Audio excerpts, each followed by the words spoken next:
I mix what I like, what I like, what I like, what I like, what I like.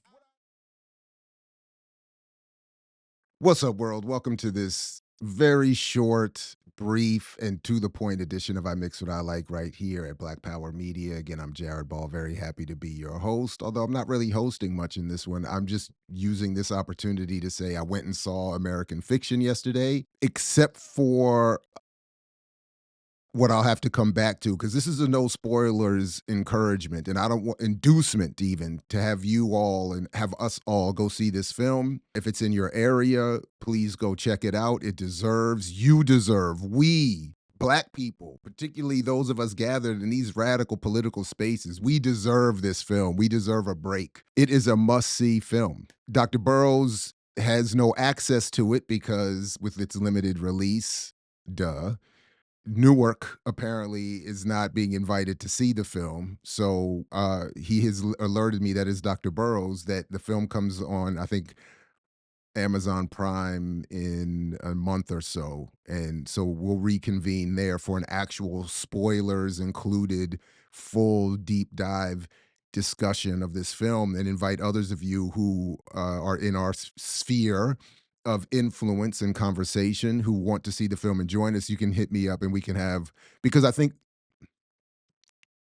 we just got to see it. We got to see it. This was a beautiful challenge to the Vernon philosophy of Black media avoidance. And this is one we shouldn't avoid. We don't, I would, we deserve it. We deserve it. I had a wonderful time in the film. I have a lot of notes, but what I don't want to say a lot about it because I want everybody to see it, and I don't want, yeah, I just don't want to. But my notes here include best opening of a film that I've seen maybe I don't want to say forever, maybe in a long time, definitely in a long time. And there's so many other little things where I felt like it was weird. I felt like, and this was so. As I'm watching the film, obviously it's not true, but I'm sitting there thinking, did they? Is this about me? And then I was like, obviously it can't be. How would anybody have even? But it was weird. But then I watched an interview that Robert Townsend conducted with the screenwriter and director Cord Jefferson, where he talked about reading the book upon which the film is actually based and feeling like the book itself had been written about him. So in that interview with Robert Townsend, Cord Jefferson talks about how he came to the story reading Percival Everett's 2001 novel titled Erasure.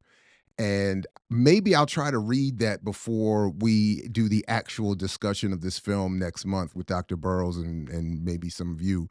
Because when Cord Jefferson said he read that book, he said he felt it had been written for him and about him. And then he immediately contacted Percival Everett and got and said, you know, he loved the book and that he wanted to adapt the book. And Everett apparently gave him the rights for free. Everett's not interested in making money. And it makes sense.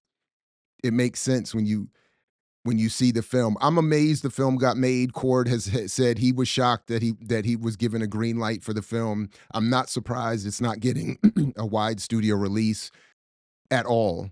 And you'll see why. I don't even want to say much more than that. There are reviews out, there are discussions of it out already. Again, for us, I don't want to contribute to that part yet because I want you all to see the film, and I want you to see it without having anything you've heard here in your head, and I might encourage you not even to check the reviews or the discussion. Just go see the film and be pleasantly surprised. I would be shocked if any of you were not pleasantly surprised to the nth degree. I mean, it was even at points very moving.